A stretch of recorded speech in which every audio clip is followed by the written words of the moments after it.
ರಾಜ್ಯ ಕಾಂಗ್ರೆಸ್ನಲ್ಲಿ ಅಲ್ಲೋಲ ಕಲ್ಲೋಲ ಫಿಕ್ಸ್. ಸದ್ದಿಲ್ಲದೆ ಕಾಂಗ್ರೆಸ್ನಲ್ಲಿ ಕ್ಷಿಪ್ರ ಕ್ರಾಂತಿಗೆ ಬಿಗ್ ಪ್ಲಾನ್. ಆಗಸ್ಟ್ ಸೆಪ್ಟೆಂಬರ್ನಲ್ಲಿ ಮಹಾಕ್ರಾಂತಿಗೆ ಮುಹೂರ್ತ. ಸಿದ್ದರಾಮಯ್ಯ ಆಪ್ತರಿಂದಲೇ ಆಗಸ್ಟ್ ಕ್ರಾಂತಿ ಬಗ್ಗೆ ಸುಳಿವು. ದೊಡ್ಡ ಬದಲಾವಣೆಯೋ, ದೊಡ್ಡವರ ಬದಲಾವಣೆಯೋ, ಸಂಪುಟದಲ್ಲಿ ಬದಲಾವಣೆಯೋ ಅಥವಾ ದೊಡ್ಡವರ ಪದತ್ಯಾಗವೋ? ಸಿದ್ದರಾಮಯ್ಯ ಬದಲಾವಣೆ ಖಚಿತ, ಡಿಕೆಶಿ ಬದಲಾವಣೆಯೂ ನಿಶ್ಚಿತ. ದೆಹಲಿಯಲ್ಲಿ ಅಧ್ಯಕ್ಷರ ಬದಲಾವಣೆಗೆ ಸಿದ್ದರಾಮಯ್ಯ ಪಟ್ಟು. ಅಧ್ಯಕ್ಷ ಸ್ಥಾನಕ್ಕಾಗಿ ರಾಜೀನಾಮೆಗೂ ಸಿದ್ಧರಂತೆ ಸತೀಶ್ ಜಾರಕಿಹೊಳಿ. ಶಿಷ್ಯನನ್ನ ಪಟ್ಟಕ್ಕೆ ಕೂರಿಸಲು ದೆಹಲಿಯಲ್ಲಿ ಸಿದ್ದರಾಮಯ್ಯ ಲಾಬಿ. ನೀವ್ ಹೇಳ್ದಂಗೆಲ್ಲ ಕೇಳಕ್ಕಾಗಲ್ಲ ಕಣ್ರಿ, ಅಕ್ಟೋಬರ್ ಸೆಪ್ಟೆಂಬರ್ ಅಲ್ಲಿ ನೋಡ್ಕೊಳ್ಳೋಣ ಹೋಗ್ರಿ ಅಂತ ಅಂದ್ರಂತೆ ಹೈಕಮಾಂಡ್. ಸಿದ್ದರಾಮಯ್ಯನವರ ಪ್ಲಾನ್ ಫ್ಲಾಪ್. ಅಕ್ಟೋಬರ್ಗೆ ಟೈಮ್ ಬಾಂಬ್ ಫಿಕ್ಸ್. ಅಕ್ಟೋಬರ್ನಲ್ಲಿ ಡಿಕೆಶಿಗೆ ಶಾಕ ಅಥವಾ ಡಿಕೆಶಿಗೆ ಪವರ?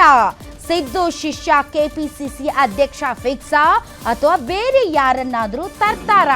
ಬದಲಾವಣೆ, ಕ್ರಾಂತಿ ಅಂತ ಅಂದರೆ ಅದು ತುಂಬಾ ದೊಡ್ಡ ಬದಲಾವಣೆ ತರುವಂತಹ ಸಮಯ. ಆ ಕ್ರಾಂತಿಯಲ್ಲಿ ಯಾರ್ಯಾರು ಕೊಚ್ಕೊಂಡು ಹೋಗ್ತಾರೋ ಒಂದು ಗೊತ್ತಿಲ್ಲ. ಹಾಗಾದ್ರೆ ಬನ್ನಿ ವೀಕ್ಷಕರೇ, ಯಾರ್ಯಾರು ಏನೇನು ಮಾತಾಡಿದ್ದಾರೆ ಈ ಕ್ರಾಂತಿ ಬದಲಾವಣೆಗೆ ಸಂಬಂಧಪಟ್ಟಂತೆ ನೋಡೋಣ.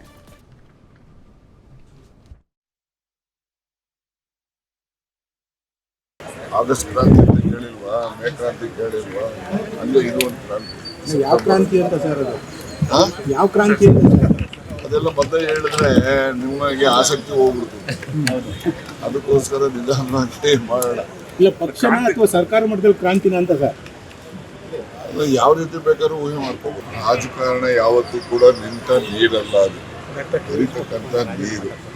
ಆ ನೀರು ಹರಿಯುವಂಥ ಕಾಲದಲ್ಲಿ ಯಾವಾಗಲೂ ಕೂಡ ಪಾರೆ ಅಂದರೆ ನಿಬ್ಬು ಕಟ್ಟೋದಿಲ್ಲ. ಹಳ್ಳ ಹೇಗೆ ಹೋಗ್ತದೋ ಹಾಗೆ ನೀರು ಹರಿತಾ ಹೋಗ್ತದೆ. ಹಾಗೆ ರಾಜಕಾರಣನೂ ಅಷ್ಟೇ, ಏನೇನು ಘಟನಾವಳಿಗಳು ಯಾವ್ಯಾವ ಸಂದರ್ಭಕ್ಕೆ ಯಾವ ರೀತಿ ಆಗ್ತವೆ, ಆ ಘಟನಾವಳಿಗಳನ್ನು ಗೊತ್ತಾಯ್ತಾ. ಮೊದಲು 13ರಿಂದ 18ರಲ್ಲಿ ಪವರ್ ಸೆಂಟ್ರ್ ಒಂದೇ ಇದ್ದಿದ್ದು.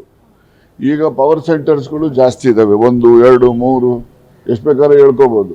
ಈ ಪವರ್ ಸೆಂಟರ್ಗಳು ಜಾಸ್ತಿ ಇದ್ದಾಗ ಜಂಜಾಟನೂ ಜಾಸ್ತಿ ಆಗ್ತದೆ. ಆ ಹಿನ್ನೆಲೆಯಲ್ಲಿ ಅವರು ಕೂಡ ಆ ಒಂದು ಪರಿಸ್ಥಿತಿಗೆ ಅನುಗುಣವಾಗಿ ಅವರು ಸರ್ಕಾರವನ್ನು ಪಕ್ಷವನ್ನು ನಡೆಸಬೇಕಾಗ್ತದೆ. ಅದು ಅವ್ರಿಗೆ ಆಗ್ತಕ್ಕಂಥ ಅನುಭವ ಇರ್ಬೋದು. 13, 18 ಸಿದ್ದರಾಮಯ್ಯನ ನಾವು ನೋಡ್ತಾ ಇಲ್ಲ ಅಂತ ಹೇಳಿ ನೀವು ಹೇಳ್ಬೋದು. ಅದು ಬಹುತೇಕ ಜನರ ಅಭಿಪ್ರಾಯನೂ ಕೂಡ ಅದಿದೆ. Thank you. ಪವರ್ ಸೆಂಟರ್ ಆಗಿದೆಯಲ್ಲ, ಬಹಳಷ್ಟು ಇದಾವೆ. ಈಗ ನೋಡಿ ಸರ್, ನಾನು ಪದೇ ಒಂದೇ ಹೇಳೋದು, ನಮ್ಮ ಪಕ್ಷ ಹೈಕಮಾಂಡ್ ಪಕ್ಷ. ಯಾವಾಗ ಬೇಕಾದ್ರೂ ನಿರ್ಧಾರ ತಗೊಳ್ಬೋದು, ನಾಳೆನೇ ನಿರ್ಧಾರ ತಗೊಳ್ಬೋದು.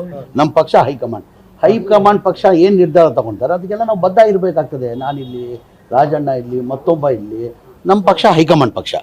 ಹೈಕಮಾಂಡ್ ನಿರ್ಧಾರಕ್ಕೆ ನಾವೆಲ್ಲ ಬದ್ಧ. ಯಾರು ಅದನ್ನ ಅವ್ರನ್ನೇ ಕೇಳಬೇಕು ನೀವು. ಅಂತ ಭಾರಿ ಬದಲಾವಣೆ ಹೇಳ್ರಿ. ಭಾರಿ ಏನಾಗಲ್ಲ, ಬದಲಾವಣೆ ಆಗ್ಬೋದು.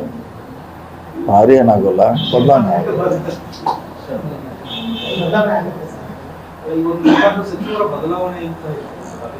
ಅದನ್ನೇ ಬದಲಾವಣೆ ಆಗ್ಬೋದು, ಭಾರಿ ಆಗೋಲ್ಲ ಅಷ್ಟೇ.